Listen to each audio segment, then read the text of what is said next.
Fala pessoal, Papo de Salão no ar novamente e hoje muita curiosidade. Eu estou trazendo aqui uma enciclopédia ambulante. O cara sabe muita coisa. Nós vamos conversar N coisas, mas uma principal que é a curiosidade de todo mundo nesse momento sobre UFOs, extraterrestres. Ele é de Ribeirão Preto, tá? Tem um canal, nós vamos falar sobre o canal dele também. Ele é engenheiro naturologia, vamos saber o que é isso. É escritor. Quero trazer aqui Flávio Giral. Flávio, por favor. Beleza? Tudo bom, Flávio? E aí, Carlos, prazer beleza? tê-lo aqui cara, na cadeira do Papo de Salão. Obrigado pelo convite, velho. Eu que agradeço. Vamos sentar aqui, eu quero cortar esse cabelinho. Tu vai cortar meu cabelo mesmo, cara? Com certeza, amigo. Tu vai sair daqui com o cabelo degradê e com um risquinho do lado. Aquele um raiozinho assim? Vamos lá. Flávio, você é de Ribeirão Preto, São Paulo. Ribeirão Preto, São Paulo. Quanto tempo aqui em Florianópolis? Já tô aqui em Florianópolis quase 40 anos, velho. Quase 40 anos. Quase 40 anos. Aqui. Praticamente nasceu praticamente, aqui. Hoje eu moro aqui no Campeche já esse tempo todo e eu tenho tenho um carinho muito grande aqui. Aqui eu fiz minha vida, tenho a minha empresa, os meus filhos foram criados aqui praticamente, fizeram faculdade aqui, tá tudo. Quantos filhos? Eu tenho 2 meninos e 2 netos. 2 meninos e 2 netos. E 2 netos. Seguiram a sua área? Um engenheiro e outro administrador. O que é engenheiro naturologia? Não, eu sou formado em engenharia elétrica. Opa! Eu deixei de dar essa informação para você. Opa. Sou formado em engenharia elétrica, fiz nesse período telecomunicações, a parte sistêmica da telecomunicação, da eletrônica. Uhum. E quando eu cheguei aqui em Florianópolis, nessa época eu comecei em 75. Posso cortar seu cabelo? Você vai cortar o cabelo? Eu vou deixar ali assim, falar para a Karina, que é a minha cabeleireira, é por uma ótima causa, tá, parceira? E o Carlos é o expert no assunto aqui, tá? Eu só sei trabalhar com máquina, você me desculpa, não sei trabalhar com outra coisa. Vamos de boa, cara, vamos lá. Posso tirar o óculos? Tranquilo, vamos lá. Pode colocar aqui no celular, por favor. Continue, por favor. E aí, cara, quando eu tava fazendo faculdade, Sim, engenharia elétrica, lá no interior de São Paulo, teve um momento que eu tinha um quadro de rinite reincidente, né? Eu fui fazer acupuntura, fui fazer um negócio. Eu sou acupunturista hoje, né? Como natural, acupunturista. Eu morro de medo de agulha, tenho um pavor de agulha, até hoje. E naquela época eu tava fui fazer. E nessa oportunidade eu comecei a conhecer um pouco das práticas complementares, das práticas naturais. A medicina chinesa é uma delas. Uhum. Depois a gente vai falar um pouquinho disso aí, sobre no momento da Revolução Cultural. E a partir de então, eu me dediquei a essa área das práticas complementares. Sim. Através de uma das técnicas terapêuticas mais sofisticadas. Por incrível que pareça, eu chamo essa a matriarca das práticas terapêuticas, que é a radiônica. É um assunto tratado hoje com um desprezo, com uma superficialidade, enfim. E aí, a partir de então, Você tem a oportunidade agora de explicar o que é, então. A radiônica? A radiônica é uma técnica que ela utiliza dispositivos de simulação, eletroeletrônico, dispositivo de simulação, que ela faz diagnóstico, utilizando esse mecanismo de simulação. Ela faz diagnóstico, ela utiliza esse mesmo equipamento para fazer tratamento e, inclusive, alguns dos especialistas nessa área, né, com alta expertise, eles conseguem, inclusive, fazer o tratamento à distância. Inclusive, é fonte do meu trabalho hoje. Eu sirvo tecnicamente um país que se compra a nossa tecnologia, falando especificamente desse processo da comunicação que existe entre o cérebro e a máquina, né? Uma coisa bem interessante. Radiônica basicamente é isso. Então, é comum a gente ver nesse ambiente terapêutico as pessoas utilizando grafismos, mas se parece com uma obra de arte da cultura pop dos anos 70 do que propriamente uma plataforma de simulação e tudo mais. É certamente um assunto complexo, ele demanda alguns pressupostos, né? E aí assim a coisa vai rolando. E de lá para cá eu vim me interessando por isso, né? Quando você falou para a gente falar um pouquinho sobre ufologia, Vamos chegar lá. Essa parte está me interessando um pouco mais. Vai lá. Não, então, e esse processo das terapêuticas naturais, Sim. elas caíram no meu encanto pessoal, porque eu sou engenheiro, pô, sou um cara pragmático, um cara que tem uma... Então você acredita em energia de mão, intercessão de mãos, passos mediúnicos, essas coisas você também acha? Sem dúvida, claro, não há dúvida, imagina. O que mais me chama a atenção nesse processo, Carlos, primeiro, você falou desse negócio da imposição de mãos, enfim. Sim. O que mais me chama a atenção nesse processo é que este processo ele surge em um ambiente religioso. E o ambiente religioso hoje, infelizmente, ele está completamente deteriorado. Porque o ambiente religioso, ele tem a sua... Mas qual específico que você está falando? Não, de um modo geral, eu posso te assegurar, a doutrina espírita hoje, eu vejo a doutrina espírita, eu como espírita, como umbandista, enfim, eu vejo a doutrina espírita hoje tratando de assuntos ligados a aspectos doutrinários. Aí tem que cantar mantra, tem que fazer algumas voltinhas, tem que cantar um tipo de música específica e tudo. E não tem absolutamente... Não no kardecismo, no kardecismo. Também? Posso te assegurar com todas as letras. É? Agora, na Umbanda, então, cara, na Umbanda... Muda de um centro para o outro? Muda de um centro para o outro. Muda, né? Existe ainda, a Federação Espírita Brasileira, ela ainda é rigorosa nas suas determinações. Assim como o regulamento processual para você tratar A doutrina espírita, ela notadamente é uma doutrina que veio trazer as questões evangélicas, né, de evangelização. O que aconteceu? Aí vamos colocar uma água fluida, vamos colocar um passe, e daí do passe vamos fazer uma cirurgia espiritual, da cirurgia espiritual vamos fazer um desencapetamento, pronto. Aí aquilo que é fundamentalmente ideológico na doutrina começou a se dissipar, se diluir em alguns segmentos. Eu não estou dizendo que isso é ruim, tá? Não é isso. É que esse tipo de comportamento abre espaço e abre margem por um termo que é muito comum aqui em Florianópolis, que é a marmotagem. O que é a marmotagem? É esse pessoal que faz essas folias, tem que ter aquele monte de colar pendurado, tem que ter aquelas roupas rodadas. Isso é marmotagem? Ia ser... Não, porque... O paulista chama de migué. O miguezado, dá uma miguezada, isso é o migué. Então, basicamente é isso aí. Então eu vejo hoje, a gente estava falando aqui no momento que antecedia a nossa conversa aqui, essa questão das doutrinas de matriz africana. Sim. É incrível, Carlos, incrível. Às vezes eu não coloco esse desafio, eu não tenho nenhum desejo de me confrontar com ninguém, né? Mas eu olho, as pessoas têm uma superficialidade naquilo, sobretudo no aspecto teológico da doutrina, e vira uma bagunça, vira uma lambança, né? Os termos, as expressões, a linguagem, é sofrível. Tu acha agora, nessa época de polarização? Agora eu não tenho absolutamente nenhuma... Tudo que acham é uma polarização.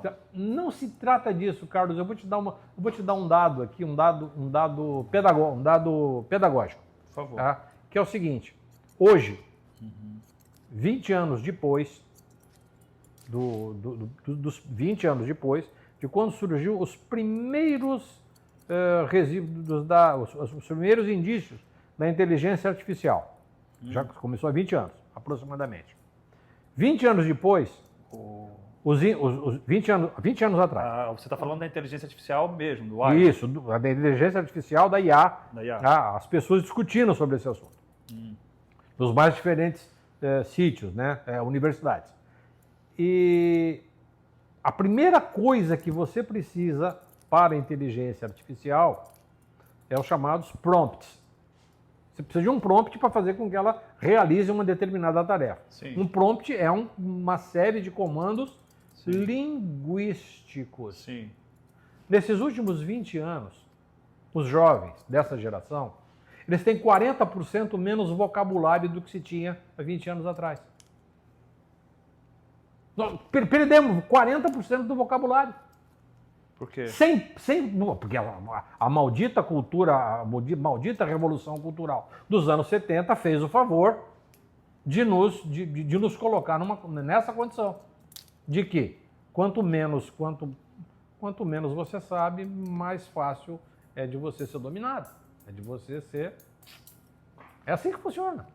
Então, leitura... Por isso que a gente for fazer uma entrevista hoje, fora daqui, e perguntar para um jovem, né, vamos botar 20 alguma coisa, não é tão jovem assim, sobre uma capital que desconhece. Eu tenho seguro.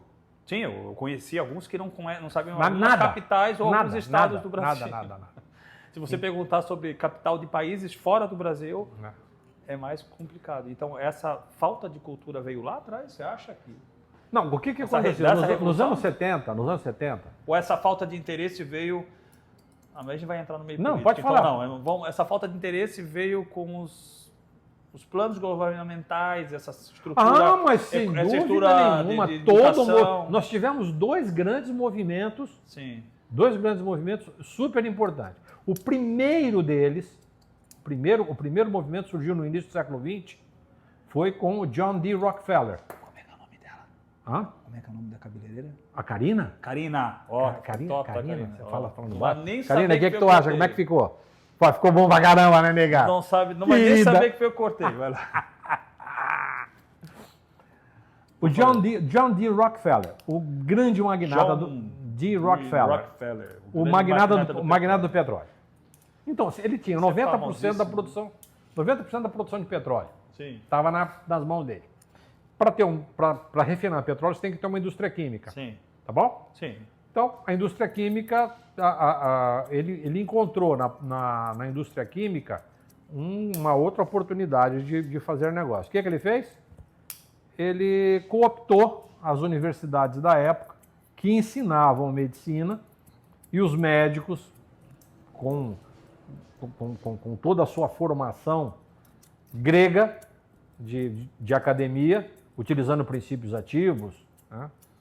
Você sabe, Carlos, que se você tomar um cafezinho, ele tem uma ação estimulante. Se você tomar um chá ou um suco de maracujá, tirou daqui. Um suco de maracujá, ele vai te trazer uma certa relaxamento e tudo mais. Né? Se você pegar o salgueiro e extrair o chazinho do salgueiro, você acabou de fazer uma aspirina. O ácido acetil salicílico vem do salgueiro. Ah, é? Isso aí. O que ele fez? Ele começou a sistematizar os princípios ativos e cooptar os médicos para fazerem as suas prescrições, agora não mais utilizando os princípios ativos naturais, mas os princípios ativos dentro de uma com comprimidos, com um processo sintético. Então, a partir daí, a linguagem médica, que era uma linguagem de alta complexidade, de uma análise clínica altamente especializada, deixou de ter essa linguagem clínica especializada e passou a ter uma linguagem que era a linguagem dos laboratórios. Então, hoje... Me dá licença, porque eu tenho que tirar isso aqui. Acho que ele está um pouquinho maior que o cabelo só. Não, se eu fosse tenho cobrar, percebido... Não, Carlos, eu faço isso de vez em quando falta cabelo na frente, eu deixo crescer e penteio para isso. Porque se eu fosse cobrar, eu cobraria 2 cortes aqui, o do cabelo e da sobrancelha. Por favor, professor, continue. E aí foi, cara. Você vê hoje. Hoje eu conheço só 2 médicos que tem o Dr. Walter Marra e o Dr. Nédio Castoldi. São dois médicos que eu reputo como aquele médico grego antigo, que tem uma preocupação com a clínica exacerbada. Né? Hoje não, mas a maioria dos médicos hoje, que eu lido com pacientes de alta complexidade, esses pacientes hoje estão todos eles acolhidos por médicos que são formados em medicina com todo o garbo e elegância. E garante alguma coisa a formação? Garante, porque ele tendo o diploma, ele é o cara que Mas é assediado pelos laboratórios. É uma pergunta crítica. O conhecimento que chegou até ele foi um conhecimento de qualidade? Para deixar Não, ele ter sem dúvida que não. Eu não vejo um médico hoje se preocupar com nutrição. Paciente oncológico hoje, Carlos, Sim. paciente oncológico hoje, grande parte do processo de tratamento, da evolução do processo de cura, é nutrição. Vou te dar um exemplo. Por favor. Vou te dar um exemplo. Vai. Eu tenho, toda quarta-feira, eu tenho... Oi? Vai, pode. Não. Toda quarta-feira eu tenho uma lida, um trabalho voluntário no hospital aqui em Florianópolis. CEPOL. Pode falar porque... E eu vou falar com toda tranquilidade. Isso é muito nobre. Hoje nós até fizemos uma reunião lá, todas as pessoas que fazem parte desse grupo, naquela etapa ali, todo mundo é ocupado. Todo mundo ocupado, todo mundo tem o que fazer. E quarta-feira, todo mundo tira um tempinho para acolher aquele paciente que está lá no leito, sofrendo, com dor e com tudo. Mas o que me chamou a atenção uma vez foi o seguinte, uma garota com um tumor de medula, uma criança, essa criança tinha 6 anos de idade, uma menina linda, encantadora, esperta, carequinha já por conta da radioterapia e da quimioterapia. Que dó. Não, é terrível. O que aconteceu? Ela acabou de sair da radioterapia e me chamou a atenção porque ela estava... A radioterapia é uma técnica onde você bombardeia o tumor e tira, desvitaliza o tumor. Só para ser didático para quem está nos assistindo. A coisa é um pouquinho mais complexa do que parece. Sim. Então o que você faz? A hora que você tirou a capacidade de vida do tumor, ele tende naturalmente a regredir. Só te interrompendo um minutinho. Karina, né? Karina. Olha o caimento. Olha como ficou. Você vai zoar com a Karina. Ela vai adorar isso. Gostou? Ficou ótimo, ficou perfeito. Melhor que a Karina? Se eu disser que sim, cara, ficou tão bom quanto. Ficou tão bom quanto, Cacá. Obrigado. E o que rolou, velho? Nessa história, aqui. a menina sai da radioterapia com coisa que criança gosta. Ela saiu com um bombom ouro branco na mão e um desses potinhos de suco de laranja, suco de fruta. Era um suquinho de laranja, que era um desses amarelinhos. Sim. E aí eu interpelei a mãe, nesse meu trabalho como voluntário lá, eu não tenho essa autoridade. Não tenho e não faço isso. Mas como eu tenho um neto daquela idade, se alguém fizesse o que eu fiz para aquela mãe, para aquela criança, e se fosse meu neto, eu estava agradecendo. Eu orientei a mãe. Por favor, senhora, a sua filha acabou de fazer radioterapia. Não dê de comer ao tumor. O tumor come só açúcar, só carboidrato. E eu não sei como é que isso funciona dentro de uma instituição, nunca fiz essa pergunta para eles. Mas isso é a linguagem contemporânea, a toma de linguagem, a medicina, tudo mais. Então esse foi uma... Só fiz esse parênteses aí para essa criança, porque isso me chamou muita atenção.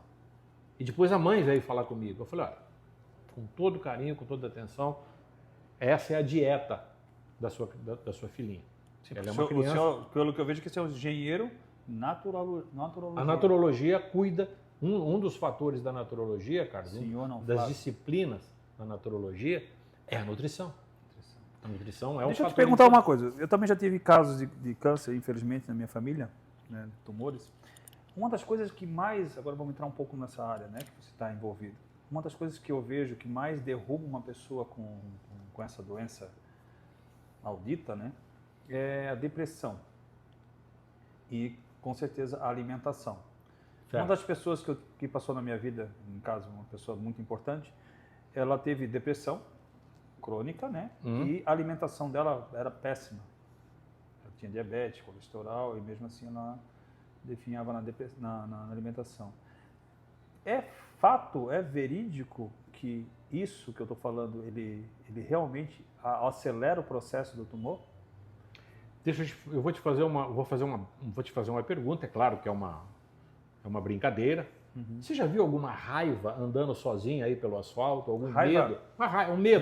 Um medo andando sozinho? Não. Ou mesmo um entristecimento? Entristecimento é o conjunto de situações onde a depressão é um dos fatores. Você nunca viu um entristecimento andando por aí sozinho. Então a raiva, depressão, entristecimento, medo, dúvidas, incertezas, preocupações, pensamentos obsessivos é parte integrante de um organismo biologicamente organizado.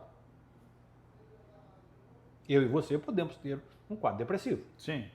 Eu e você podemos sentir medo, dúvidas, incerteza, dar uma encagaçada por alguma O que desencadeia esse quadro Isso depressivo? aí, toda vez que nós temos uma disfunção nutricional, nós somos acometidos de um determinado comando emocional. Vou te dar um exemplo com relação ao medo. O medo, ele se situa, organicamente funcionando, na nossa cintura. Não fui eu que inventei isso. Isso é da medicina tradicional chinesa, já remonta a 5.000 anos. Aquele arzinho na barriga quando está com medo, fica aquele friozinho ali. Tá, então o que acontece quando você está com medo? Tá? O medo tende a fazer com que toda a energia do nosso corpo desça. Sim. Então, geralmente, a pessoa, quando está com medo, muito medo, ela tende naturalmente a ficar com o seu sistema geniturinário disfuncional. O cara fez xixi na calça de tanto medo. Ele se mijou todo. De quê? De medo. Então, isso é disfuncional. Então, eu posso ter um medo circunstancial. Um evento que me deixou com medo. Mas eu posso ser uma pessoa amedrontada. Com dúvidas, incertezas, medo de tudo, não pego junto e tal. Que é uma coisa normal. É uma coisa. Isso agora é patológico, tem tratamento para isso. Então, onde reside isso? Eu poderia aqui dar, a gente sempre chama isso de uma disfunção do sistema geniturinário, especificamente disfunção do rim. Ele deu o exemplo do medo, mas tem outros tantos, mas não fica pensando, você que está me ouvindo agora aí, assistindo, pensando que é uma questão, que se você tem alguma questão renal, não necessariamente você precisa estar com medo. Exato. Né? Por favor. Vamos aumentar essa situação. Essa nossa conversa aqui não é uma conversa, isso aqui não é um papo de... Papo de salão. É amigo. papo de salão. Karina, papo de salão. Presta atenção. Isso aqui não é uma clínica médica. Eu estou dando um exemplo. Aqui eu corto o cabelo e converso. Exatamente. A ideia basicamente é essa, né, Carlos?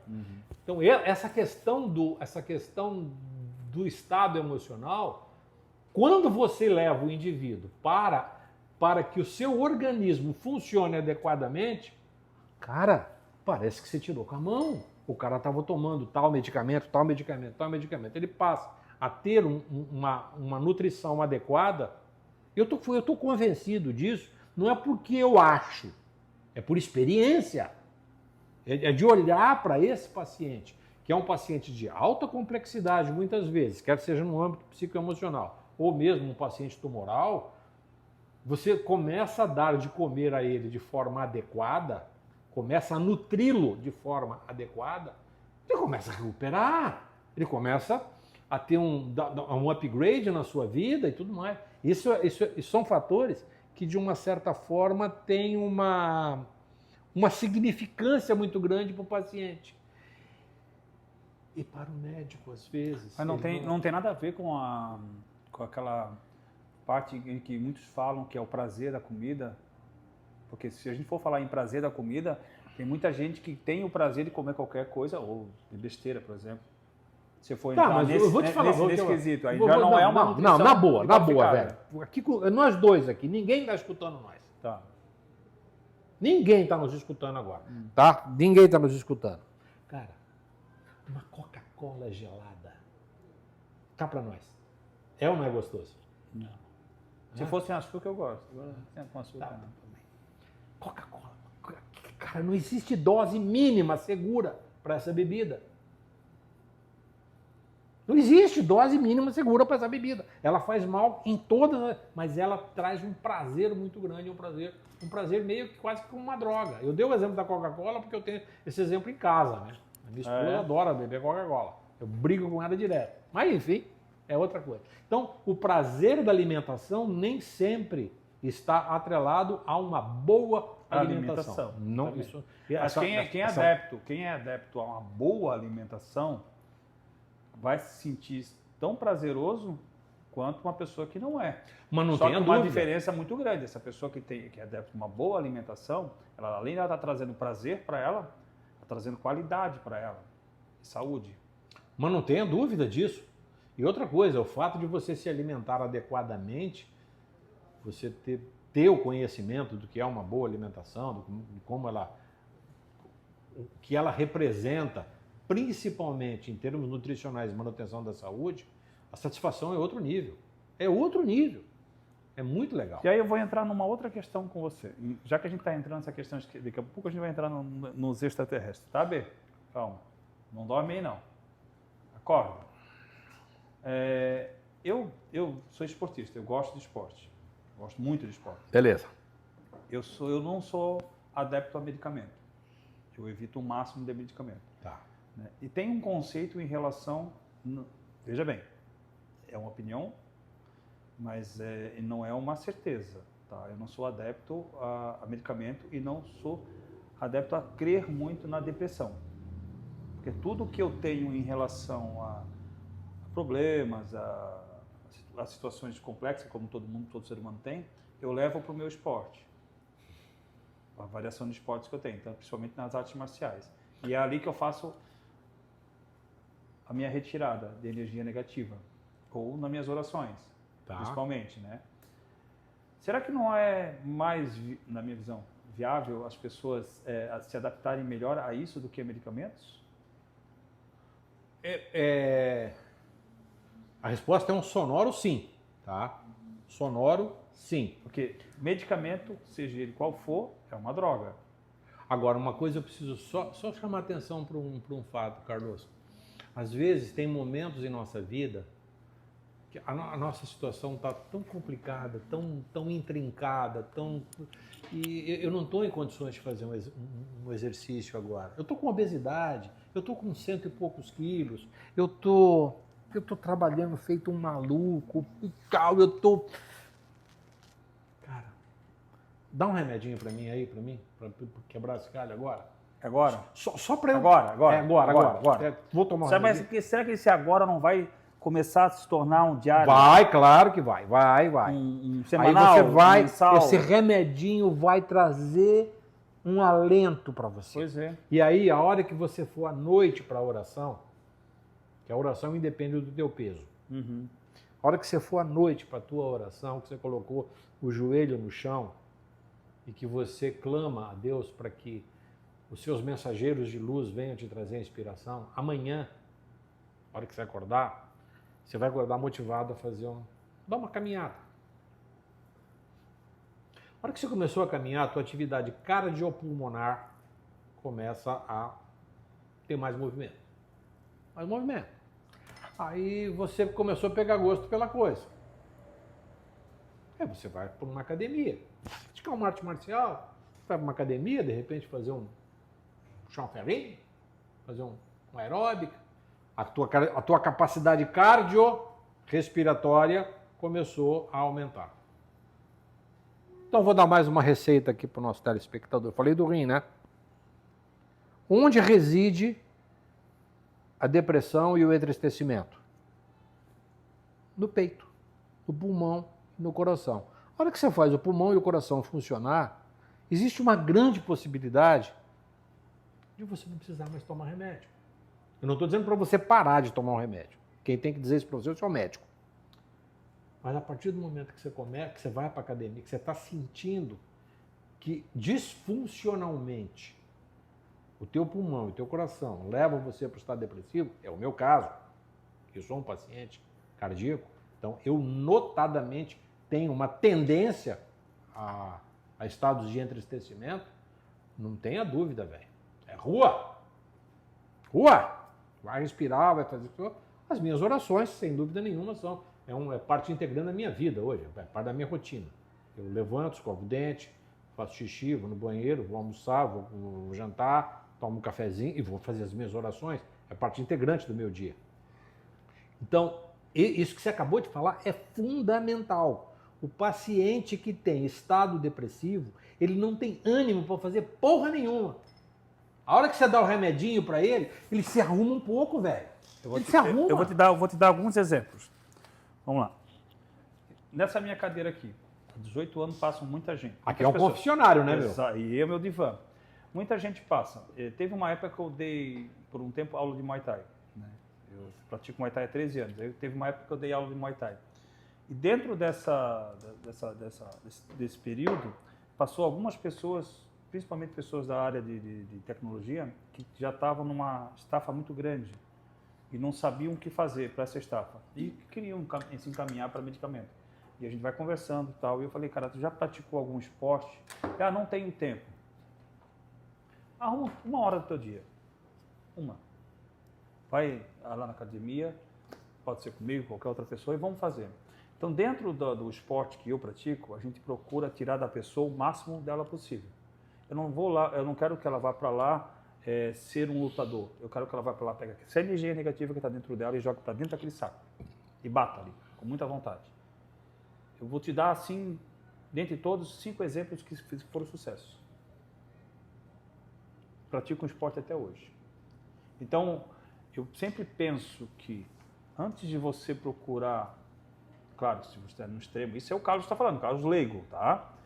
Antes de você procurar um medicamento, né, para suprir essa necessidade que você está falando, aquele remedinho para cortar, procure fazer alguma coisa que realmente não precisa só correr ou praticar arte marcial ou fazer academia. Como você falou, uma boa caminhada, uma música de qualidade que você goste, um dia de sol bonito como é Florianópolis, sem dúvida, você com certeza se conecta a um ambiente que é totalmente fora daquilo que você tem na realidade e você tem esse remédio. Essa endorfina, ela te ajuda. Sim, mas não há muito. dúvida nenhuma. A minha referência do remedinho é a hora que aquele indivíduo chegou numa condição extrema da sua condição existencial. Ele já não está tomando mais banho. Mas ele está enfiado na cama. Ele não está galgando até chegar ali, ele não está partindo de um princípio. Sim, claro que ele veio construindo, mas não tenha dúvida. Aquele princípio lá já não teria que ter sido orientado a fazer uma coisa... Mas quem vai orientar ele? Pois é. Quem? Ele está sozinho em casa. Ele é um representante comercial, ele vende macarrão, ele está sozinho em casa. Ele não tem ninguém para dizer. Aí eu já entro em outra situação com você. No caso, voltamos na geração. Nós temos uma geração de pessoas que estão doentes, né? Tecnologicamente falando. Tecnologicamente doente. Essa é a expressão. Exatamente. Estão tecnologicamente doentes. Essa situação vem da onde? Vem de casa. Vem de um pai, vem de uma mãe, em que eles têm que orientar o seu filho a desligarem por um período muito bom do dia aquela situação tecnológica. Aquele computador, aquele celular, aquele videogame, que é na grande maioria, e praticar algo que traga saúde para ele. A tecnologia, ela atua numa área do nosso cérebro, em 2 áreas do nosso cérebro, que são exatamente igual: crack, cocaína e açúcar. Depois que você pegou aquilo, depois que você fumou a primeira pedra, você nunca mais larga daquilo. Na 3ª carreira de cocaína, você já não larga mais dessa porra. Depois que você grudou naquele negócio, às vezes você está tão desconfortável no sofá, está tão de qualquer jeito no sofá, mas você está ali, está doendo o pescoço, cara. tá com a perna formigando, mas... Não larga o celular. Porque aquilo, de alguma forma, atua no teu cérebro de um jeito muito igual às mais potentes drogas. Açúcar, cocaína, as anfetaminas de um modo geral, o ópio. Então você está vendo o seu filho usar todas essas drogas ao mesmo tempo, comparado-se à tecnologia ali, e você vai deixar que ele faça aquele tipo de situação, que ele continue nesse caminho? O pai não tem. Como não tem? Cadê o pai? O pai e a mãe são obrigados a fazer. Você está dando uma opinião, Carlos, você está falando uma coisa que talvez nós dois concordemos. Talvez não, certamente nós dois concordemos com isso. O meu filho, os meus 2 filhos foram tratados exatamente como meu pai e minha mãe me tratou. Pau na cara, futebol clube. É do meu jeito, não é do seu. Você vai ter que fazer o que eu determino que você faça até a hora que eu perceber que você está andando no trilho que eu acho que é certo. E depois você segue por tua conta e risco. Os meus filhos foram cuidados exatamente desse jeito. Pau na cara, futebol clube. Eu os tenho como 2 homens eu tenho muito respeito por eles hoje. Eu tenho meus 2 filhos. Com certeza eles têm muito respeito por você também, Fábio. E os meus 2 netos hoje, eu como avô, eu sou leniente. Eu como avô é uma... Aquele negócio, o pai e a mãe educam e o avô e a avó estraga, né? O avô estraga. Não faça isso, deixa ele, tadinho. E não ter o tempo, não. Ô, rapaz, sai daí de uma vez. Eu vejo a educação que os meus 2 netos têm hoje, por conta exatamente isso que ela está falando. Concordamos com essa ideia. Agora, o fato de nós acharmos isso, talvez os teus pais não achem isso. Eles não tenham essa compreensão. Os pais de crianças hoje, Carlos, os pais de crianças hoje são frutos da Revolução Cultural dos anos 70. Os pais de crianças, de jovens hoje, são resultados da Revolução Cultural dos anos 70. A Revolução Cultural dos anos 70 trouxe essa mudança severa de linguagem. Nós começamos a falar aqui do John D. Rockefeller, que cooptou a medicina. Posterior a isso, o Bill Gates e o Steve Jobs nos imputaram um sistema tecnológico dos quais nós não saímos, nós não conseguimos sair dele hoje. Por quê? Porque nós somos dependentes desse sistema. Ele está encalacrado em todas as entranhas do nosso... Nós estamos agora aqui utilizando uma mídia que é um equipamento de altíssima tecnologia. Nós vamos chegar a um número excessivo de pessoas com essa nossa conversa, coisa que a televisão nos anos 70, 80 não fazia. Metade da audiência. Eu não discordo dessa tua parte, não discordo mesmo. Eu acho que tem coisas que a tecnologia ela não atrapalha. É igual você dizer que a arma mata. Quem mata é o cara que está usando a arma. Exatamente, quem puxou o gatilho. Quem está puxando o gatilho. Mas eu acho que a tecnologia, ela sendo bem utilizada, de uma forma correta e coerente, ela não vai te fazer mal. De jeito nenhum. O grande problema da tecnologia é que, como tudo, é utilizado pelo lado incorreto. Como tudo, é feito sempre alguma coisa para se ganhar mais aquilo ali. Steve Jobs, ele criou o que ele tinha que criar, mas não quer dizer que a pessoa tem que usar aquilo lá para o lado ruim. O Steve Jobs, Bill Gates é a mesma coisa. Ele foi patrono paraninfo de uma turma de formatura lá da universidade do qual ele saiu pela metade lá. Desculpa, eu não estou me lembrando o nome agora. Ele foi paraninfo, foi tudo. E chegou num determinado momento que ele falou. Ele falou a respeito dos avanços tecnológicos e fez referência a um momento quando ele lançou o iPhone. Que ele disse para uma plateia, tanto uma plateia quanto estava sendo televisionado para o mundo todo, nós da Apple sabemos o que você precisa. Deixe que a gente cuide disso. Imagina, quem é que vai dizer para mim... Ô Flávio, mas aí nós vamos entrar... Aqui, vou até deixar essa pauta aqui de lado aqui, porque depois não vamos entrar nela. Aí eles vão dizer outra situação. Olha a Coca-Cola, você acabou de tocar no assunto da Coca-Cola. A Coca-Cola, todo final do ano, ela fazia aquela propaganda de Natal linda e maravilhosa, aquele sininho do Papai Noel passando, aquele caminhão. Passava nas ruas o caminhão da Coca-Cola. Onde você via estava a Coca-Cola. Isso chama-se percepção, né? Chama-se marketing. Ele está fazendo o marketing de venda dele, né? O network dele. E a Coca-Cola fez a mesma coisa. Ela imputou na cabeça das pessoas como que tudo que você tem que tomar. Eu conheço gente que não toma água, só toma refrigerante. É um perigo. É um perigo, tu não acha? Eu acho um perigo. Não, geralmente... Mas eu acho assim... Dá flacidez de glúteo, Flávio. Não, eu acho Eu ia assim, dizer que cai a bunda, mas é flacidez de glúteo. Mas eu acho assim... eles fazem o marketing dele. A mídia faz isso, ela imputa na tua cabeça. Mas não, se você tiver o mínimo possível, mínimo de cultura, o mínimo de entendimento, você não vai entrar nesse mundo. Porque eu não posso trazer Desculpa, aqui, eu vou te dar outro exemplo. Eu sou capaz de concordar com você.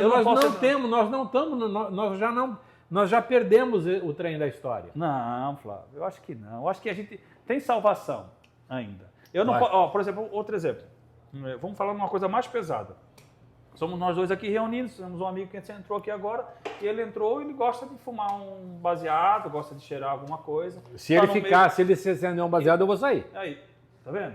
Então ele vai estar aqui, tu vai obrigado a fumar? Não, claro que não. Você é obrigado a cheirar? Não. Mas se ele ficar aqui no teu ouvido dizendo que é uma coisa maravilhosa, que você vai não, ver... Ele vai, você vai ver aquele extraterrestre que você tanto quer ver. Não, e acabou. Pois é, Flávio. Porque você tem consciência disso. Você tem um mínimo de consciência do que não pode ser feito, o que é certo e o que é errado. Então você não vai ter isso. Então não adianta a pessoa dizer para mim que o Steve Jobs ele foi o causador. Eu acho que não. Acho que o causador do problema foi o ser humano. Eu não estou culpando o Steve Jobs. Ele aproveitou um momento da história da vida dele, um momento da história da Apple e disse exatamente isso. O que aconteceu? A maldita revolução cultural dos anos 70. Foi a total, absoluta, plena, o ápice do trabalho do Antônio Gramsci, que foi o ideólogo. Nós não precisamos cooptar a população mundial com armas. Nós só precisamos mudar a linguagem. Vamos mudar a linguagem do povo, vamos falar de um outro jeito, vamos chamar os artistas, vamos chamar os intelectuais, o pessoal que escreve, vamos mexer um pouco nos quadros da cultura pop, anos 70, vamos modificar um pouco a música e vamos dar isso para o povo consumir, aos pouquinhos. Uma musiquinha ali, um livrinho ali a colar, outra coisa aqui, daqui a pouco as universidades todas já não tinham mais estudo clínico de alta complexidade, os laboratórios todos convergiam para um único ponto. Olha essa loucura da peste chinesa, da pandemia. Todo mundo maluco para tomar vacina. Ninguém foi capaz de ler a bula. Eu falava para as pessoas, gente, pelo amor de Deus, olha, leia a bula. Leia a bula disso aqui. Você só pode ser um maluco para tomar um negócio desse. E as velhas, 6 vacinas, uma atrás da outra. Cara, mas isso... Mas isso vem a consequência, né? Tá aí agora. Amanhã eu vou atender uma senhora com uma cardiopatia galopante por conta da vacina. Agora, essas pessoas não têm discernimento? A resposta é um sonoro não. Elas foram educadas a tal ponto para não ter discernimento.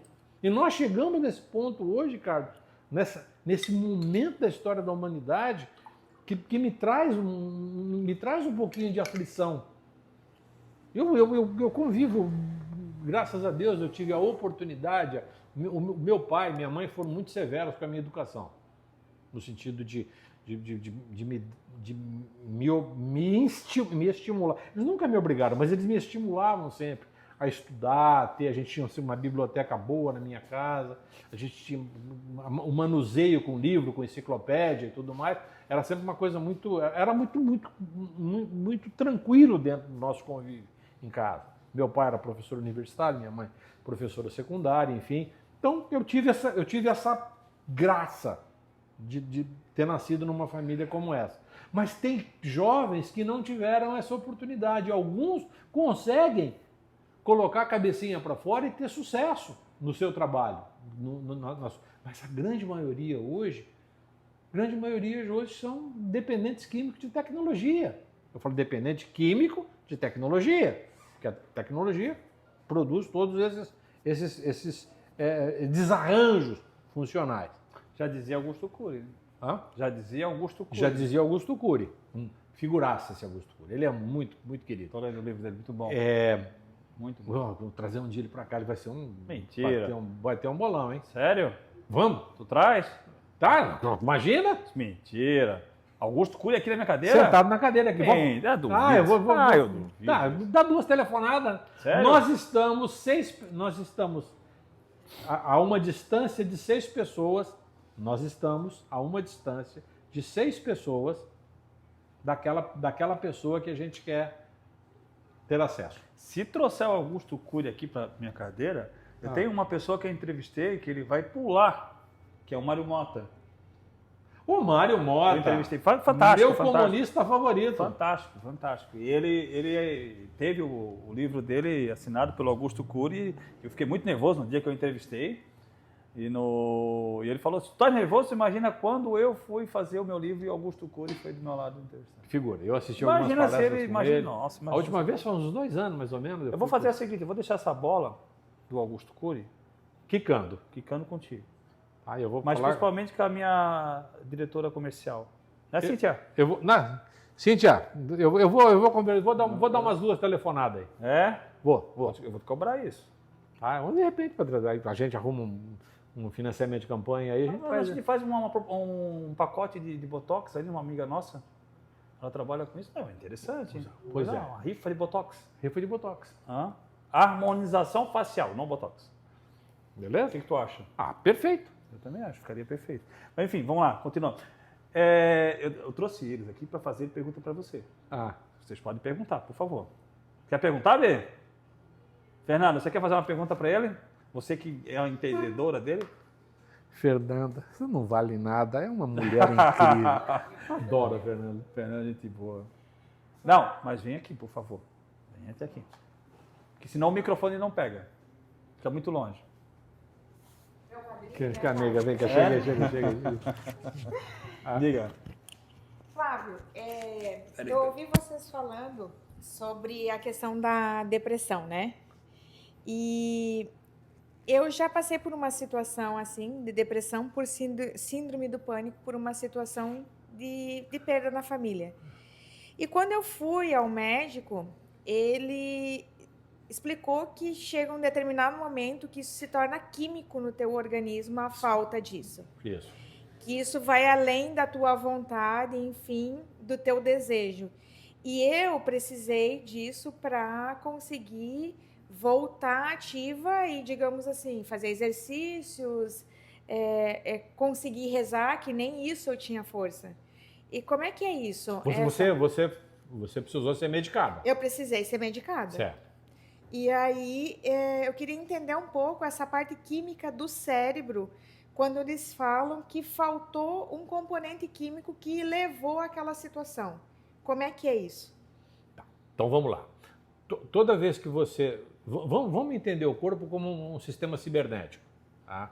Um sistema cibernético, ele tem os seus periféricos, como nós temos os nossos braços, nós temos as nossas pernas, nós temos os nossos órgãos internos que fazem o processamento, coração, pulmão, estômago, intestino, rim, bexiga e tudo mais. São os periféricos. E nós temos um software que roda no nosso cérebro. Para a gente entender, para que o nosso espectador consiga assimilar essa ideia inicialmente. Não basta que você tenha todos os seus periféricos funcionando perfeitamente bem.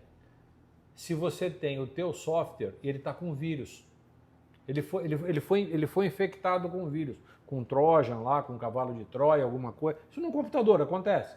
Então, você vai querer imprimir alguma coisa, a impressora não... Você vai querer colocar alguma coisa na tela, não sai nada ali na tela. Então, o que é não sai nada na tela? O que é não imprime nada no nosso corpo? É esse estado letárgico que a gente não respira direito, a gente não tem ânimo para nada. Isso é biológico, isso é sistêmico, isso é funcional. Poxa, mas você fez os exames, o teu pulmão, teu coração está funcionando bem, você tem uma ótima oxigenação, tudo certinho. O que está faltando é você ter uma rotina no cérebro, ou reativar essa função no cérebro para poder fazer com que a coisa funcione. Como é que a gente faz isso? Medicando. Medicando, não tem outro jeito. A medicina, a bioquímica trouxe... Essa pergunta dela foi fantástica. Claro, ela veio para... Veio para cutucar a onça. E eu acho que isso, Carlos, para quem está nos ouvindo agora e pode ter eventualmente uma resistência à medicação, eu acho que as pessoas devem... Eu posso falar, Fernanda? Pode.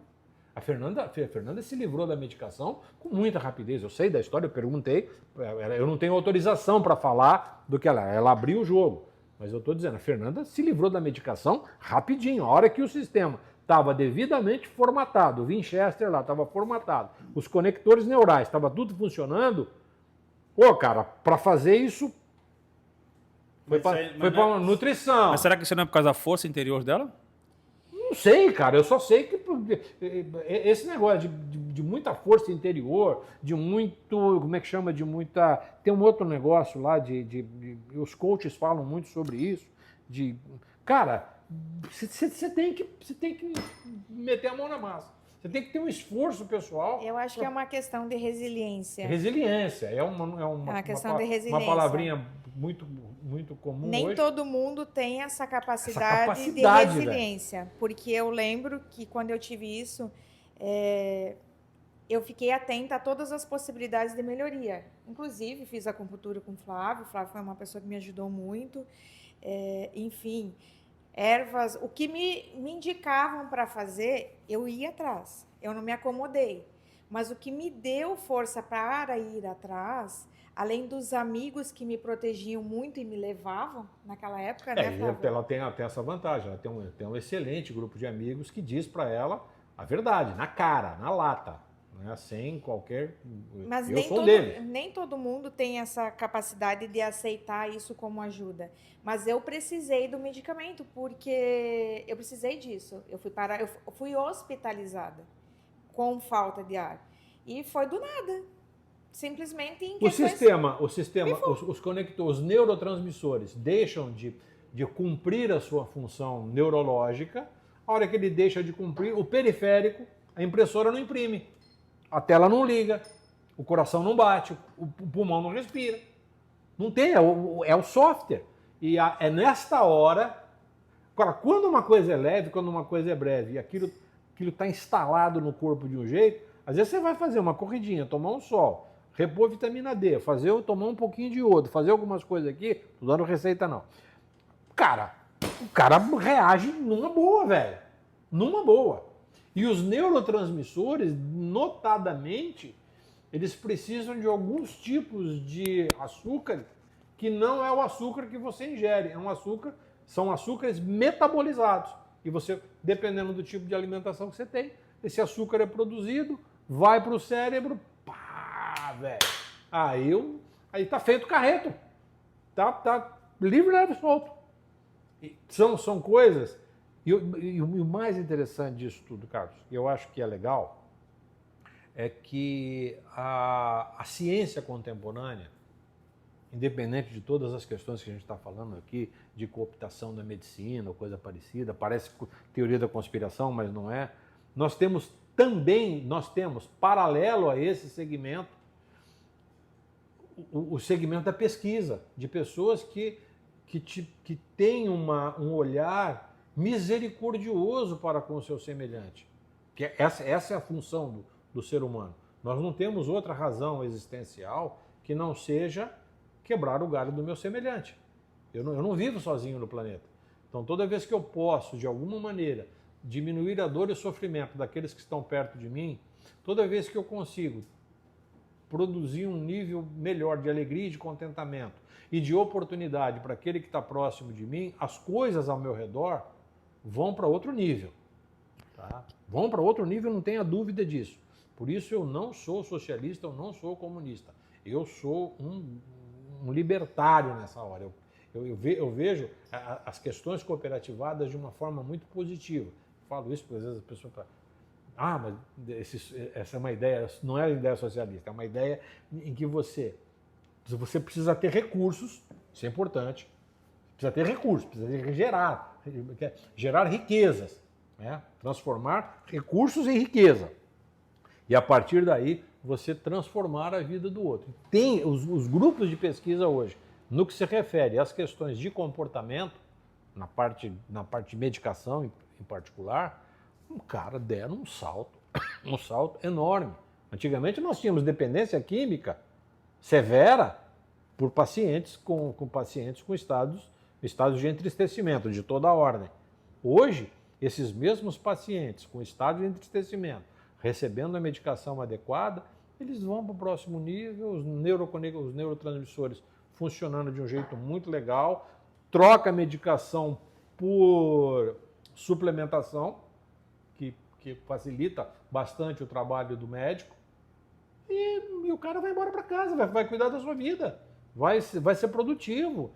Eu vejo a Fernanda deu um upgrade na vida intelectual dela, Fernanda é de casa, né? A gente tem intimidade suficiente para falar essas coisas. Eu vejo o quanto isso foi importante na vida dela, no sentido de fazer esse upgrade. E outra, a hora que você vai para esse outro nível, acontece notadamente isso, você fica intelectualmente mais safo. Isso, quando eu falo intelectualmente, você vai estudar, você vai se aprimorar, você vai ocupar teu tempo com coisa que realmente vale a pena. As coisas que valem a pena estão intimamente ligadas à questão intelectual. Hoje eu não tenho dúvida disso hoje. Coisa que vale a pena. Agora eu comprei um iate, eu vou viajar, agora eu comprei um relógio, um Rolex, não sei o quê, agora eu comprei um carro, isso e aquilo. Essas pessoas, esse tipo de pessoa vai voltar a ficar doente. Eu fiz um upgrade na minha vida, eu estou melhorando a minha capacidade intelectual, eu estou estudando, eu estou sendo um indivíduo produtivo, eu tenho algo que eu transformo recurso em riqueza, né? E essa riqueza não necessariamente financeira, mas a riqueza como algo que contempla outras pessoas à minha volta. Velho, a hora que você vai para o joelho à noite, você não tem que pedir nada, é só gratidão, é só alegria. Pai, amanhã vamos repetir a dose, tá? Beleza? Eu vou dar uma dormidinha agora, que hoje o pau pegou. Então, aí você encosta a cabeça no travesseiro, cara, você tem sonhos lúcidos, você tem uma noite reveladora, você não tem insônia, você acorda e abre a janela, você não tem problema mais com a luz não te ofusca mais. Esse é um... Muito bom. Olha. Porra. Muito bom. Mais alguma pergunta? Ela conhece a Karina? Como? Ela conhece? O quê? A Karina? Ela conhece a Karina? Karina? É Karina? A Karina, minha cabeleireira? Não. Uma vez a mãe da Fernanda cortou meu cabelo. Foi a mesma coisa. Quem cortou teu cabelo? Quem pôs a mão na sua cabeça? Eu falo, bom, não, tranquilo. É que quem põe a mão na minha cabeça é só meu pai de santo e a minha cabeleireira, né? Uhum. Nem a minha mulher, que é mãe de santo, põe, né? E hoje o Carlos pôs. Hoje o Carlos pôs. Não, tranquilo, tá tudo certo. Né? Eu joguei o búzio antes de vir. Deu todo aberto. É? Tranquilo! Homem sereno. Imagina. Coisa boa. Miguezão? Tranquilo. Como é que você falou que era antes ali? O manezinho chamava de quê? De marmotagem? Marmotagem. Essa eu não conhecia. Aqui, cara, o que tem de marmota aqui na Umbanda, aqui em Florianópolis, putz, grila, cara. É triste de ver. É triste, por onde eu falo é triste, porque a Umbanda não merece esse tipo de comportamento. É uma doutrina maravilhosa. Ela traz para o indivíduo crescimento. Um dia você convida a Tânia. Nós vamos convidar, com certeza, o Papo de Salão para falar sobre o umbandismo. Posso fazer uma pergunta? Com certeza. E aí eu vou sentar e tu responde. Eu gostaria que você estava falando sobre a questão do alimento, né, para o organismo como um todo. Eu gostaria que você linkasse isso ao intestino, porque se fala muito que o intestino é o nosso segundo cérebro, né? Então, que é dali que partem todas as doenças e que são cometidas no organismo, até mesmo a depressão, enfim. Certo. Isso. Eu gostaria que você desse uma linkada nessa questão do alimento com essa questão do intestino, né? Como o segundo cérebro. Tá. E eu vou... Na medicina Claro, tradicional chinesa, existe uma íntima conexão entre o pulmão e o intestino. Principalmente o intestino grosso. Tanto é que nós tivemos aí um problema sério na Covid, né? O intestino ficou seriamente comprometido por conta dessa íntima relação. E o intestino, quando funciona bem, ele é a terceira etapa do processo digestivo. Então nós temos assimilação, é a hora que toda a energia disponível entra no nosso corpo. Ela entra pelas nossas narinas e entra pela nossa boca. O ar que respiramos e o alimento que comemos.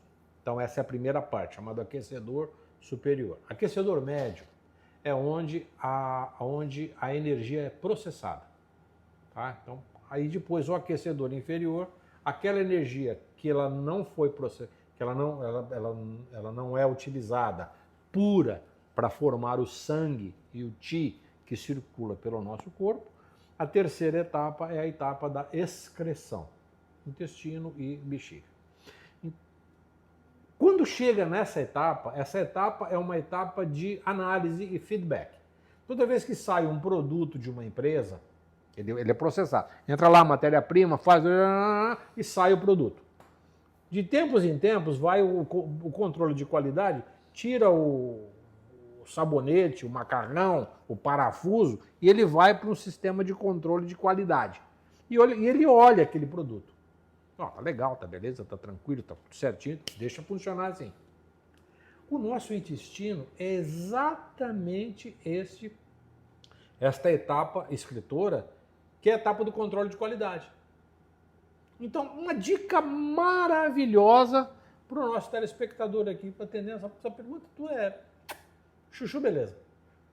Primeira coisa, olha para o bolo fecal. Ele tem que estar íntegro e inteiro. Ele não pode estar dissolvido na água. Então, você terminou de evacuar, o bolo fecal, pode parecer uma conversa um pouquinho grotesca, mas é didática. Ele deve estar contido ali. E tem duas coisas que você tem que observar, que eu sempre falo isso para os meus netos. O cocô está como? Jacaré ou submarino? Ah, vovô, jacaré. Beleza. Se for submarino, significa que ele alterou a densidade e foi para o fundo do vaso. Então, o cocô tem que estar sempre mais boiando, e eu falo para ele, tem que estar com a cabeça, com o olhinho para fora. Brincadeira de criança, mas é sensacional. Então, ele tem que ter consistência e estar boiando. Esse é um primeiro fator de qualidade. Segundo fator de qualidade, todo cocô tem um cheiro de cocô. Ele só não pode ser repugnante, porque o odor das fezes, ele se dilui no ar, em 5 minutos ele desaparece. Se o teu sistema estiver altamente fermentado, com índice de acidez elevado, ele pode estar produzindo um elevado grau de bactéria, está susceptível a processos infecciosos, e um dos fatores é o processo de fermentação. E o processo de fermentação libera gases que são repugnantes. É aquela história do que terminou de fazer cocô, tem que colocar uma caveira na porta do banheiro, área infectada, área irradiada, alguma coisa nesse sentido. Não, você terminou de evacuar, tem lá o odor natural e tudo mais, mas daqui a pouco não tem mais. Então, este é o controle de qualidade. Então, o teu intestino vai dizer exatamente como é que tu está funcionando. E claro, né, se a flatulência é algo reincidente, tudo mais, as pessoas de vez em quando soltam um pum, é natural, tranquilo, mas também tem que ser alguma coisa que tenha um odor sui generis, ele não pode ser repugnante. Essa história do intestino, ela é esse, falando de cérebro, ela é o controle de qualidade do teu funcionamento. Dois pontos aí. Primeiro no jacaré, né? Tem gente que faz um crocodilo, então é difícil descer, né? Tirando essa situação. E a outra, a alimentação, pessoas que vão almoçar fora ou comem algo mais pesado, não necessariamente vai sair dali ou vai no banheiro, vai defecar e vai ter um odor bem diferenciado, né?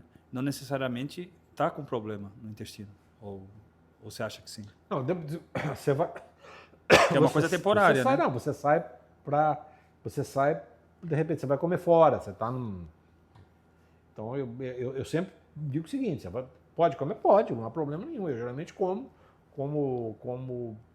5, 6 vezes por semana fora de casa. Eu escolho aonde eu vou comer, onde eu sei como a comida é preparada. E eu escolho aquilo que eu posso comer. Não, mas eu pergunto assim, para quem está nos ouvindo, né? Que é para ser bem entendedor, você falou na situação do intestino, na situação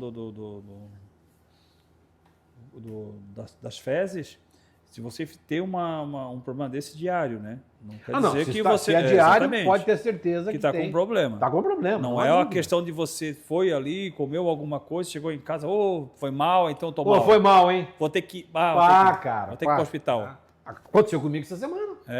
Aconteceu comigo essa semana. Comeu o negócio, não deu certo. Depois que eu percebi na metade do caminho, tem alguma coisa errada aqui. Foi peixe. Tem alguma coisa errada aqui, mas tranquilo. Mas no dia seguinte... Mas também foi, 2 minutos. Uma vez, acabou, tchau, tchau. Aí parei, fiz um jejum de 24 horas, sossegadinho, hidratei bastante, tranquilo. Resolvi o Olha problema. que interessante. Pegando esse barco da Fernanda, da questão do intestino, né? Então, quando você tem uma virose que praticamente você passa mais tempo no banheiro do que fora dele, né? Quando você pega uma virose forte, é justamente que está acusando você que teu organismo não está bem e, primeiramente, é o teu intestino que mal funciona, é isso?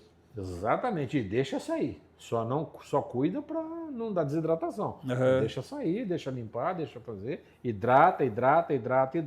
Esse é um segredo, é uma recomendação sem restrição. Flávio, seria correto afirmar que você tendo uma flora intestinal equilibrada, você também está com a tua imunidade elevada, dificilmente você vai pegar uma virose. Porque a virose também você é acometido a ela pela baixa da imunidade. Quanto menos você for ao banheiro, melhor? Não é quanto menos você for no banheiro. Você tem que ter o teu trato intestinal, é um trato de 24 horas. Mas não precisa passar o dia no banheiro. Não, a pessoa que está demorando, tá lá 3, 4, 5 dias, tem problema. Tu sabe de onde vem? Tem problema para ir ao banheiro. Não, tem problema funcional. Que está demorando para ir ao banheiro. O trato intestinal, ele é para funcionar em 24 horas. Aí tem aquele ditado que vai concordar comigo, eu estou enfesado. A pessoa que não evacua diariamente e tem um problema de enfesada. De cheia de fezes. Evacuar, o intestino começa a liberar uma toxina para a tua corrente sanguínea. E isso vai alterar, inclusive, o teu humor. Por isso que vem esse ditado, eu estou enfesada. Porque a pessoa... O intestino tem um negócio chamado permeabilidade seletiva, que principalmente na parte ascendente do intestino, que é do lado direito. Essa permeabilidade seletiva é o final do processo digestivo e o início do princípio da formação do bolo fecal. E nesse finalzinho, alguns metabólitos são reabsorvidos pelo organismo naquela fase intestinal. E se o intestino estiver muito constricto, com o volume, todo o seu volume preenchido, aquelas toxinas que deveriam sair no movimento peristáltico, ela é reabsorvida. E aí essas toxinas notadamente trazem esse tipo de comportamento, às vezes, tudo mais. É isso. Interessante. Eu, por exemplo, a única coisa que me deixa de mau humor, como eu passo o dia aqui na cadeira, é não conseguir ir até o banheiro. Ficar sem comer, eu fico tranquilo. Você fica enfesado. Eu fico enfesado. Enfesado. Enfesado. Aceitou. Tá acabando em merda. Vamos mudar de assunto. Agora você faz aquela pergunta que você fez de manhã na academia para mim, sobre lá em cima, vai. Não, eu perguntei se você acreditava em extraterrestres, foi isso? Isso, e você falou sobre um conceito de extraterrestres. Como? Você tinha falado para mim, eu falei sobre uma situação do extraterrestre. Bom, enfim, extraterrestres. Vamos começar a falar sobre vamos isso. mudar de Olha, assunto. teve gente aqui que já pulou da cadeira e já acordou, entendeu? O B acordou. Vamos pra B. Vamos lá. Primeiro, o que aconteceu? Vocês estão vendo o negócio? A gente veio para falar aqui de saúde. Vou me cutucar com a vara curta. Eu comecei o programa falando que esse homem é uma enciclopédia. Não é. É que eu sou curioso. Ele queria alguém para falar sobre ufologia. Eu disse, olha, eu tenho uma pessoa que ele sabe falar sobre tudo. Então, Não, cara, tem assunto que eu não nós entendo. saímos de vários assuntos. Mecânica quântica, por exemplo, eu sou um zero à esquerda. Sabe sim. Então, nós entramos nessa questão do ufologia, acredita, não acredita, e você tem uma pessoa que vai poder falar um pouquinho, que você vai em congressos que eu sei, né? Eu sou figurinha de congresso. Eu disse, olha, ele é polêmico, mas ele sabe o que fala. Então, vamos começar com você. A primeira pergunta sobre ufologia, vai. Sem ser carinhosa. Agora me pegou aqui. Bem certinho. Qual foi o teu primeiro contato com esse assunto e por que levou você a ter essa curiosidade? A história começa, eu estava tentando me lembrar, a data especificamente. Eu fazia o ginásio, né? Hoje não sei como é que chama, o ginásio. Depois terminou, foi o ginásio. Então, eu fazia todo dia de manhã, eu saía de manhã e ia para uma cidade próxima de Ribeirão Preto, da minha cidade, chamada Brodowski, Batatais. E eu passava toda vez por uma cidade chamada Brodowski. Brodowski é a cidade onde nasceu o Cândido Portinari, o nosso grande artista plástico e tudo mais. Próximo de Brodowski tinha um sítio de um amigo da nossa família e tudo mais. E num dado momento aconteceu um fato que é um fato que eu olho para esse fato, são poucas pessoas que conhecem essa história, porque não é uma coisa que eu não tenho muito com quem compartilhar isso aí. Eu conversei esse assunto com alguns ufólogos, com pessoas na época que me deram essa instrução. Nós estávamos, resumindo a história, era uma casa num pequeno sítio, e esse sítio tinha um campinho meio de areia, meio de grama, e atrás desse campo tinha um estande de tiro. Era uma espécie de um balaústre, de um alambrado feito com tora, ali no barranco, e tinha o campinho. E tinha uma sedezinha, uma casa. Então, num desses finais de semana, que eu ia todo dia, e um dia um desses colegas nossos aí, o pai dele tinha um sítio ali perto de Brodowski, e a gente ia lá. E não tinha muita coisa para fazer, senão passar um final de semana ali, conversando com a turma e batendo um papo e tudo. Não tinha nem piscina e tal. E jogar futebol, eu sempre fui canhoto dos dois pés. Então, e esse lugarzinho era o campinho que o pessoal gostava de jogar uma bolinha ali. Tá bom. Final da tarde, noite de lua, céu claro, lindo, bonito, maravilhoso. A vista lá no campo. Eu chamo o cara Alberto. Alberto, o que é aquilo ali, cara? Um negócio no meio do campo, tá? Gigantesco. Gigantesco, o que é gigantesco? De onde nós estávamos até lá, dava quase uns 50 metros de distância, meio quarteirão. Olhando para aquilo, eu falei, que porra é aquela? Tinha luz embaixo e a luz batia no chão meio de areia e grama, parece que a luz reflete um pouco para cima. Então você conseguia ver o contorno daquele negócio. Naquele momento, eu consigo vislumbrar.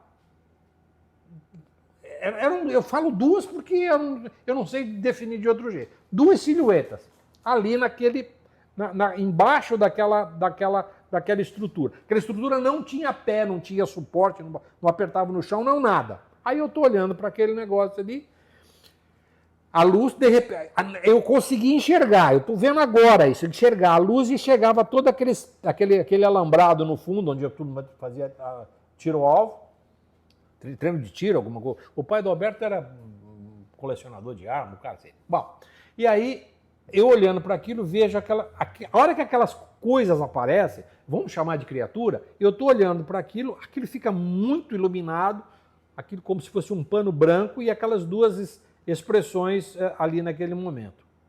Eu vou descendo aquele, eu falei, Alberto, o que é aquilo ali? Que fomos andando naquela direção. Chegamos no meio do caminho, cara, aquelas criaturas, elas não vão para dentro daquele prato, daquela estrutura. Era redondo? Como se fosse, ela tinha uma base levemente arredondada, que tinha muita luz embaixo e arredondada em cima. Como se fosse um prato emborcado. Não tinha inscrição, não tinha janelinha, não tinha porra nenhuma. De repente, aquelas figuras desaparecem. Eu começo a enxergar de novo, eu estava mais próximo, eu devia estar uns 20 metros, aquele negócio vai para cima. Mentira. Sério? Claro que é mentira, claro que é, porque eu conto essa história e ninguém acredita. Puta merda, o que foi aquilo, cara? O que foi aquilo? Aquilo, moleque, eu tinha o quê? 17, 18 anos? Tinha mais que isso. 16, não, 18 anos eu estava na faculdade. Tinha 16 para 17 anos, tinha mais que isso, cara. Apavorado, encagaçado.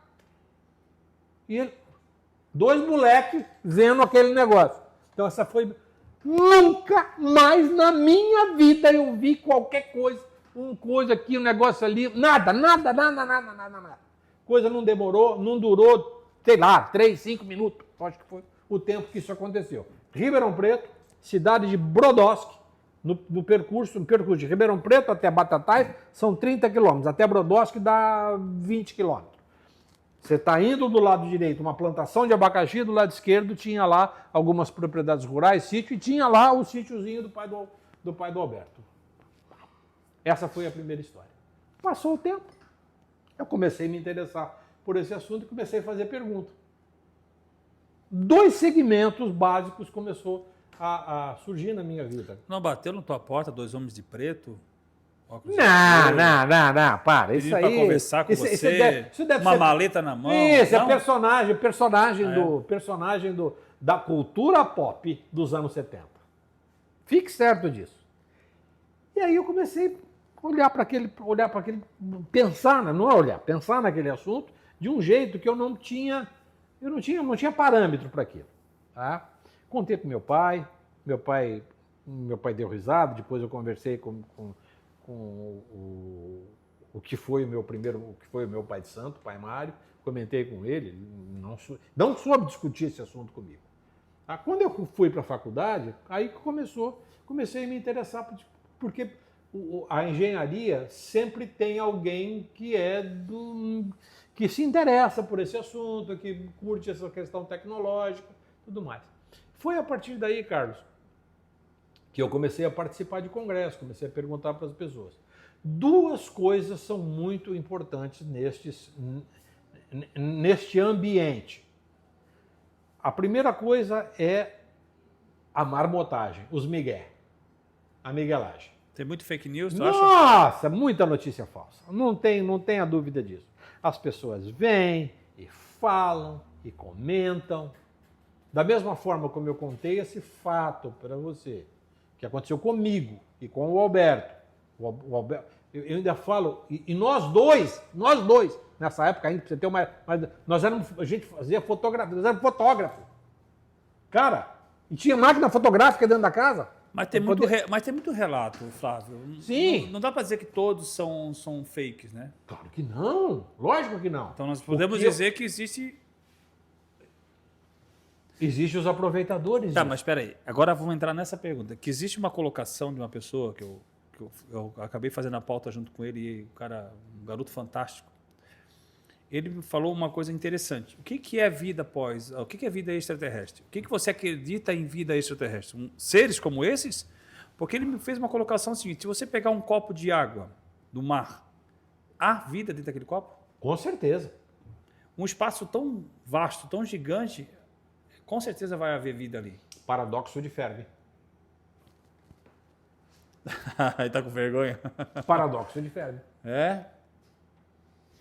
Da mesma forma como nós temos vida na Terra, da forma como ela foi concebida, da forma como ela existe hoje na Terra, existe a possibilidade de existir esse tipo de vida em outros locais, o paradoxo de Fermi nos garante que sim. E é inversamente proporcional ao número de órbes planetárias existentes no universo do qual nós conhecemos. B. É? Ô, B, quer uma pergunta para ele, B? Vem cá. Deixa ele quieto, deixa ele na boa. Tá com vergonha? Não, deixa ele tranquilo, pô. E aí, então nós temos coisas que são significantes nessa história. Aí você começa a ler a história, e num determinado momento eu conheço uma instituição chamada MUFON. Estava pesquisando, conhecia MUFON, Mutual Unidentified Flying Object Network. A MUFON, ela, inclusive, há um tempo, ela tinha um programa no History Channel, tá? O pessoal da MUFON. Tanto que para você se candidatar a ser um membro da instituição, mesmo um membro colaborador, pesquisador, como membro ouvinte, né, eles fazem uma série de perguntas. Coisas do tipo, você lê bola de cristal? Você joga tarô? Você tem vinculado a algum movimento espiritualista? Essas são as perguntas que eles te fazem. Se a resposta for sim, você já está fora. Eles odeiam esse tipo de pessoa que tem o hábito, a marmotagem, a miguelagem de achar que a questão extraterrestre tem a ver com questões espirituais. Esse é o primeiro problema que nós enfrentamos hoje. Tá? O estudo da vida extraterrestre, das possibilidades que nós temos de já termos feito interlocução, de já termos feito contato e uma série de coisas, isto é absolutamente possível, é natural e não seria razoável, dentro de um olhar técnico-científico, achar que a Terra passou por um processo evolutivo e num dado momento, lá 200 milhões de anos mais ou menos, surgem as primeiras mônadas que vão dar origem à raça humana de uma forma aleatória e eventual. Porque nós temos a vida humana, a vida na Terra, ela é impregnada de algo que a anima, uma ânima é a raiz da palavra alma, né? A ânima está numa lagartixa, está numa tartaruga, num hipopótamo, numa girafa, esteve nos dinossauros e está na raça humana como uma estrutura um pouquinho mais complexa. Nós sentimos, nós chegamos agora a sentir isso. Né? Nós temos sentimentos, nós temos emoções, Isso foi um processo evolutivo e só foi possível se nós tivéssemos uma engenharia genética muito bem engendrada, muito bem calculada, muito bem preparada, que se deu aproximadamente entre 6 e 8 mil anos. Que é onde nós encontramos os maiores... como é que fala? A gente fala... Como é que nós estamos de tempo? Que foi onde nós encontramos os registros pré-históricos da vinda de seres extraterrestres no planeta. Então, tudo que nós temos arqueologicamente, e é um momento histórico onde o homem deixa de ser um hominídeo e passa a ser um ser humano. Essas duas coisas acontecem arqueologicamente falando, e antropologicamente, elas conduzem meio que concomitante. Né? O homem deixa de ser um hominídeo, um primata, e passa a ser passa a ter essa condição humana mais específica. Daí a chegarmos a essa história. Agora nós vamos nos comunicar com os extraterrestres. Quando alguém fala isso, vem a público e fala uma coisa dessa, e que agora ele é médium, e o ET está falando com ela, e trouxe uma mensagem de coisa, eu tenho uma preguiça disso, cara. Me dá preguiça de ver isso. Porque é marmotagem da mais grossa. Então, quando você vai para o ambiente de pesquisa, para o ambiente científico, para um SET, ou para uma MUFON, ou até mesmo para algum local mais lá, lá em Albuquerque, onde as coisas também acontecem com uma certa profundidade, ninguém fala desse tema. Ninguém discute sobre isso. Ninguém fala que conversou com o ET como nós estamos conversando aqui agora. Flávio, qual é o interesse deles com o planeta Terra? Não faço a menor ideia. Não faço a menor ideia, juro por Deus. É uma boa pergunta da Fernanda na questão disso. Porque para chegar até aqui, eles andam num espaço tão gigantesco, né? Eles precisam de alimentos, eles precisam de suplementação, eles precisam ter combustível, eles precisam de uma tecnologia muito avançada. E se é uma civilização muito avançada, né, essa pergunta até veio desse meu colega, o que eles vêm fazer aqui na Terra, considerando que a gente é Vem caber. Uma choupana sideral. Considerando que nós somos primitivos para eles. E por muitas vezes são ditos que eles são abatidos por nossa tecnologia. Se a tecnologia deles são tão avançadas, como eles podem ser abatidos por nossas tecnologias? E por que nós queremos ir para Nairobi, no Quênia? Porque em Nairobi tem diamante. Nairobi não tem mais nada. Tem um povo maravilhoso, um povo encantador, com uma cultura, uma comida excepcional, um povo extremamente... mais nada. Faça a pergunta. Seu Flávio, os ETs vêm para a Terra só para desenhar no campo, é isso? Como é que é? Perdão. Os ETs eles vêm para a Terra só para desenhar em campo? Isso. Não, absolutamente não. E o desenho, e esses desenhos em campo? Então, esses desenhos no campo aí, não é petróleo, não é os glifos, tem agroglifos. Agroglifos. Agroglifos. Cara, eu discuto isso enfaticamente, cara. Existe? Eu discuto a veracidade desses agroglifos hoje. É muito perfeito. É muito perfeito, tranquilo. E são feitos e tem como fazer com recursos nossos aqui, com trator, com batimento de coisa, tranquilo. Dá para fazer. Tá. Eu vi. Tá, vamos lá. Eu não tenho. Tá, vamos lá, peraí. Peraí, você. Eu não tenho elementos. Nós ouvimos uma história sua com a adolescência que você viu. Então você acredita. Sim, claro. Acredita. Mas não acredita em tudo. Não é que eu não acredito. Sem dúvida, a hora que eu vejo certas coisas, por exemplo, os agroglifos, a grande maioria dos agroglifos que nós vimos aí, todos eles foram feitos, pelo que a gente observa, na hora da análise técnica do assunto, todos os agroglifos foram feitos por seres humanos. Você pega os da Inglaterra, por exemplo, os da Inglaterra são maravilhosos, são encantadores, aquela sobreposição de triângulo, tranquilo, cara. Aquilo foi feito. Então vamos fazer o seguinte. Hoje não dá mais tempo de a gente terminar esse assunto com o Flávio, porque ele tem tanto assunto.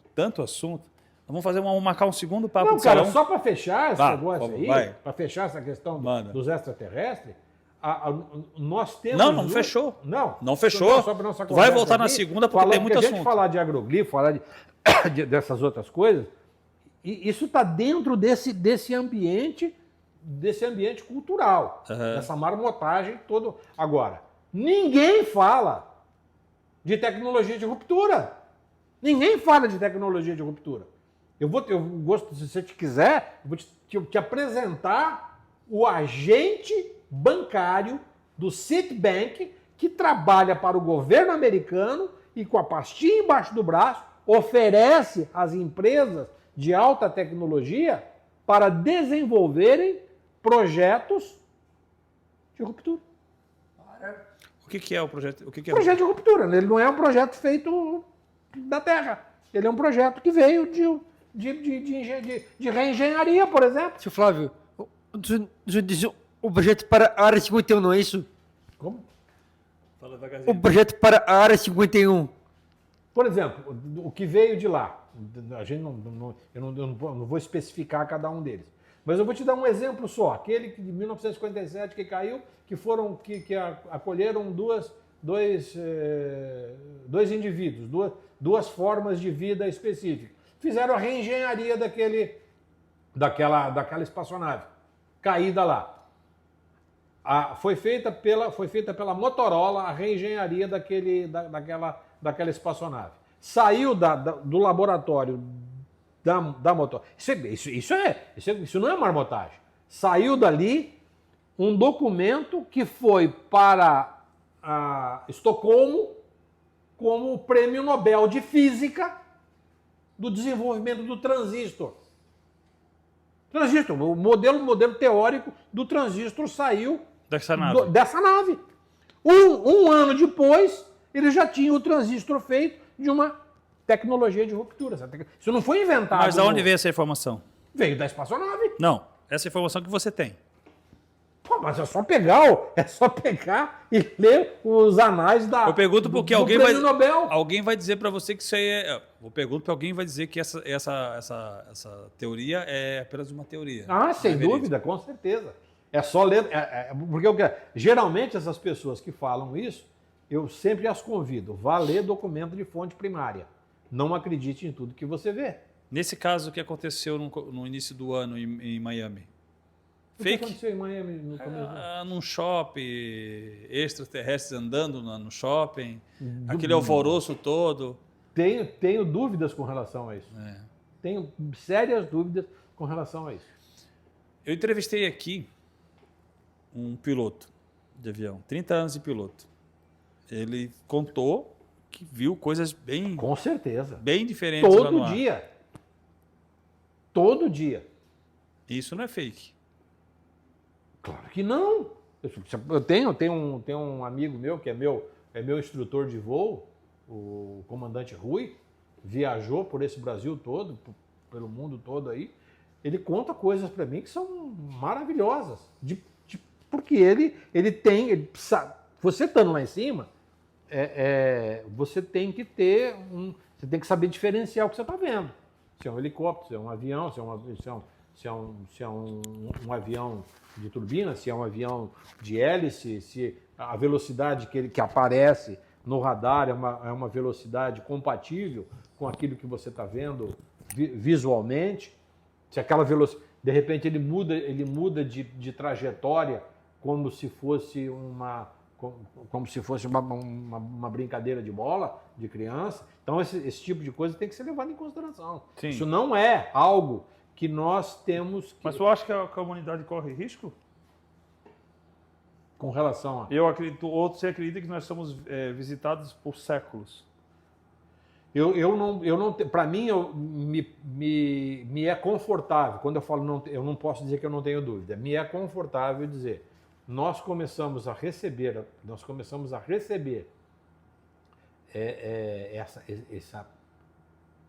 esse processo de transformação, viver esse processo de transformação há mais ou menos 8.000 anos. Nós começamos a construir estruturas megalíticas, nós conseguimos construir totens, conseguimos construir figuras que provavelmente representam esses indivíduos, esses seres, nessa mesma época. Nessa mesma época. Então, antropologicamente não é o aspecto histórico disso aí, elas são muito, muito confluentes. Então, quando a gente fala em ciência, é porque pode ser reproduzido. Não, existem indícios que. Então, eu não vejo a humanidade passando. Agora é uma especulação, tá, Carlos? Tá, eu ia te falar, isso é uma especulação. teoria. Mas nessa teoria aí, a gente estamos passando mais perigo com o Vladimir Putin sendo reeleito na União Soviética do que com o extraterrestre, né, velho? Mas nessa teoria aí, a gente pode também dizer que a raça humana ela pode ter sido, numa certa era, evolutiva. Ela pode ter, numa certa era, uma raça muito evoluída e depois ela ter declinado. Porque isso faz parte do ser humano. Ao invés de ele evoluir, ele desceu. Tá, nós tivemos alguns declínios na raça humana que foram situações... a expansão do Império Romano. A expansão do Império Romano teve um caráter depreciativo da raça humana, porque a conquista simplesmente pela tomada de poder, ela dizima, ela consome, ela limita, ela escraviza, que nem agora. Agora nós estamos vivendo um período de grande transformação da raça humana, agora, né?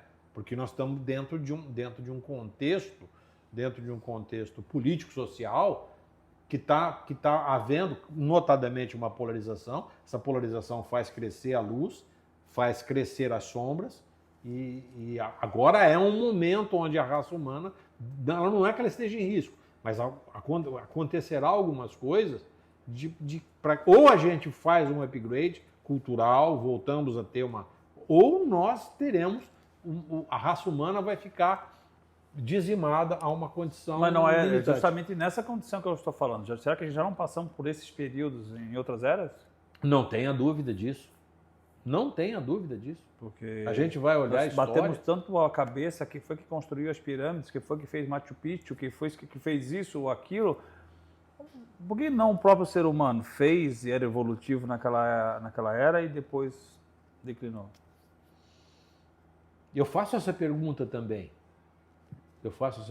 Por que tudo se adapta a um extraterrestre? Porque tudo se Não. fala... Eu faço essa pergunta e eu fico também com esta dúvida.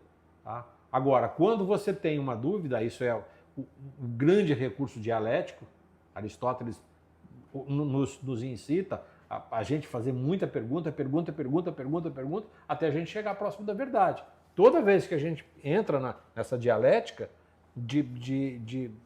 mas não é, quando nós vamos observar a capacidade do ser humano de ir para o próximo nível sozinho, é muito pouco provável se comparado se tivesse alguma ajuda de alguém, ou de uma outra civilização, ou de um extraterrestre, ou coisa parecida. Esta é mais próxima. Fala bem. Sabe aquele famoso quadro de Leonardo da Vinci? Quadro famoso de Leonardo da Vinci. Qual? Aquela daquela guria lá, tipo... Mona Lisa? Isso. Ah. Você reparou que tem espaço que tem um desenho de um OVNI. Não reparei, mas vamos reparar. Ele disse que no espaço ali tem o desenho de um OVNI. Não sei responder essa pergunta. Também não. Flávio, cara, foi um prazer. Cara, eu me diverti pra caramba aqui. Foi um prazer enorme. Nós passamos do tempo, né? Nossa, nós já passamos bastante do tempo. Entendeu? Se eu tenho uma pessoa que já está me olhando ali, vamos terminar. Enfim. Não acabou a bateria? Ainda não. Tá no talo. Tá no talo. Eu gostaria de fazer um segundo contigo. A hora que você quiser, velho. Muito obrigado. Obrigado a tá? você. Muito obrigado mesmo. Muito feliz. Tá? Por nos dar esse consentimento. Agora, você vai falar para eles o seu canal, o seu contato, porque o Fábio também tem um canal. Manda aí, Flávio. Não, meu canal no YouTube é meu nome, Flávio Girol. Né?